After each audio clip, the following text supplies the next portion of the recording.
Hey everybody, it's Paul from Screenwriting Scribe. Today we're going to look at the top 5 trends in screenwriting software for 2024. Now again, this is just sort of my opinion of what I saw in terms of trends over my different videos.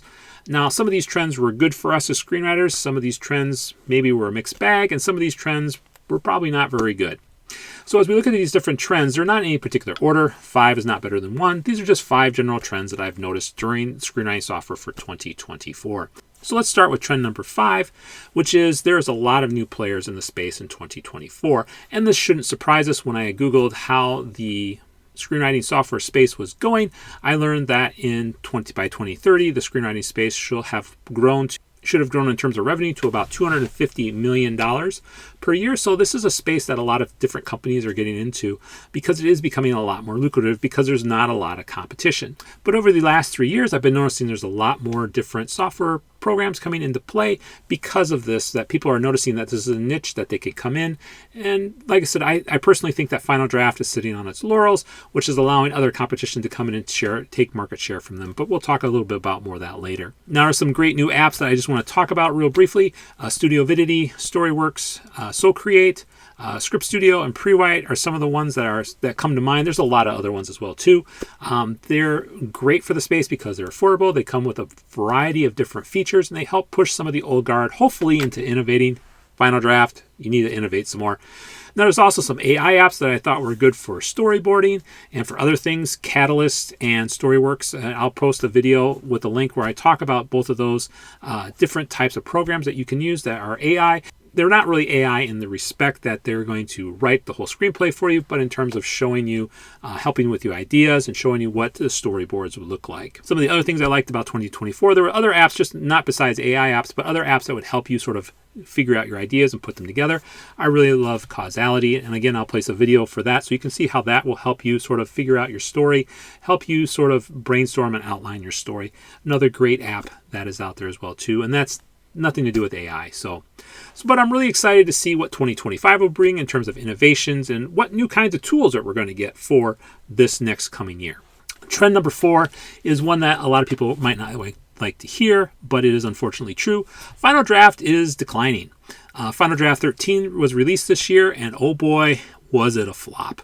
Nobody is going to let them off the hook for making Final Draft 13 the laughing stock of all screenwriting software with their awesome improvement of adding, wait for it, emojis to the scripts. Now, don't get me wrong. I think it's a good feature, but it shouldn't be the feature for selling Final Draft 13, especially when you haven't addressed all the different errors, especially for our PC brothers and sisters. And there's some Mac errors as well, too, that they didn't address. Now, this lack of innovation, as well as making the product better for the customers, was reflected in how much they had to discount this update over last year with sales. At least I know during Christmas and Black Friday, they were selling at about 35%. And I think at one point in time, when they first released this, they were up to 50 to 60% because no one was buying this update. And the reason, and why would you blame them? I mean, it's a very lackluster. It didn't address the problems that Final Draft was having. And so it's no surprise that people don't want to turn up and buy this update. Now, I've tried to get an interview with Final Draft, but unfortunately, they don't want to talk about it. They've maintained radio silence. I'm really interested to see and hear what they want to do for Final Draft 14. And I think it's important that they actually talk and listen to their audience. And so I think that would be helpful. And right now, like I said, if they want to reverse the trend and start going backward in an upward trend, they need to listen to their audience. And I've made a video to help show them, what are some things that they could do to improve Final Draft. Again, I don't hate Final Draft. What I don't like is that this company does not want to listen to the people who are using it. They don't want to do innovation. They don't want to help fix problems that have been known issues for years. And that's why I've been on them about these things. If they would just fix these problems, I wouldn't have a beef with them at all. But when people come to me time and time again and say, hey, this is broken, hey, this doesn't work, when I go to Reddit and I look at all the different posts, hey, this isn't working, hey, this is broken, and there's no fixes, that's when I get upset. And this is one of the reasons why Final Draft is going in a downward direction.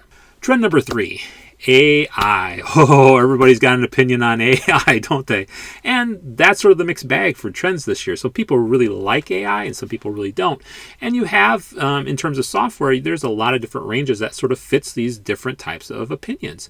You have the range in terms of being able to use AI for everything. Squibbler is a great resource for that. They basically have embraced AI and they want you to write the whole thing just using AI.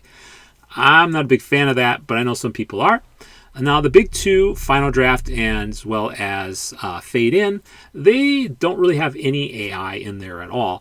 Then there's a bunch of companies in between, especially over this 2024 period. We've noticed a lot more companies experimenting with AI, trying to figure out what works in AI. And I'm going to say this particular name a lot, Studio Vidity, as an app that's been really sort of finding its feet since last year, 2023, and then into 2024. It's been really finding its feet. And one of the ways it does that is actually has really embraced AI, especially for the production side of filmmaking. The film, that particular process, they use AI to help you with all sorts of things. Now, Story Architect as well has been integrating AI into its screenwriting software. And basically, the interesting thing about Story Architect is that you can use a certain amount of AI, and then after that, they charge you to keep using the AI because it costs them money for them to use the AI portion. Now, I don't know how Squibbler can get away with just having you use it carte blanche, but Studio Vidity, after you get to a certain point, they do charge you a little bit more for each additional time you want to use it. One of the apps I really enjoyed this year, that also uses AI, but it's just more about brainstorming. And I think this is probably a good way to use AI in that it helps you not necessarily with the writing piece, but helping you with fixing story structure, helping you fix points where you get stuck at. It's sort of like an idea generator, and I really have appreciated that.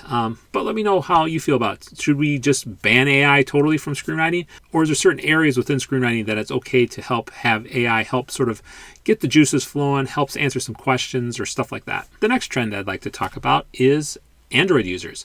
Yes, the people who always were treated as second-class citizens within the screenwriting realm have actually now more choices, or a choice, in order to write on their phones. For such a long time, Android users could hardly find anything that was really good for them to use. This year, we see several different softwares picking up for and helping out with the Android users. Studio Vidity and Story Architect are the two that I'll talk about briefly. And again, I'm not paid by these people to see that. These are just ones that are doing innovation in the space, and so there you go. And I'm not saying I know everything when it comes to this. So if there's another good Android screenwriting software, let me know in the comments section below.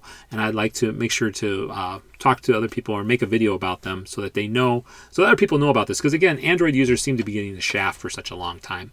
But again, with Studio Vidity, they did a great job with creating an Android app and allowing people to use AI with that. And also the neat thing about this particular thing, which I'll talk about, spoiler alert, in the next trend as well too, is it actually has all the different features that the desktop has. Now, the last trend I want to talk to you about today ties in with the second trend that I just got done talking about, is that people are writing on their phones. Curiously, there are not a lot of software options that go from desktop to mobile easily. And the other thing that you will notice too is that most softwares don't have a free, hey, once you buy the desktop, you get the mobile for free. It's normally an add-on price as well too. Besides price, another area most companies haven't really figured out yet is how to get the same features from the desktop onto your phone. And I know when I tried Final Draft and I had an iPhone at the time, now granted this was a couple years ago, they didn't have anywhere close to the number of features that was on the desktop versus the iPhone. And again, that was a couple years ago, but I personally don't think they've gotten better at that. However, there are several companies that are good at doing this though. And again, you already know who I'm going to say, Studio Vidity. There you go. In terms of bringing all the features on your mobile device, it does that. But again, unfortunately, this isn't the norm. Now, as more and more users turn to their phone to write screenplays, the more that the screenwriting companies are going to need to adapt and pivot to allow better mobile experiences. So again, I'll ask, what trend did I miss? What is the trend that is most important to you this year? Let me know below. Now you can click on the video here where I'll reveal my favorite screenwriting softwares for 2025. But for right now, until I get that video made, you'll see the ones for 2024.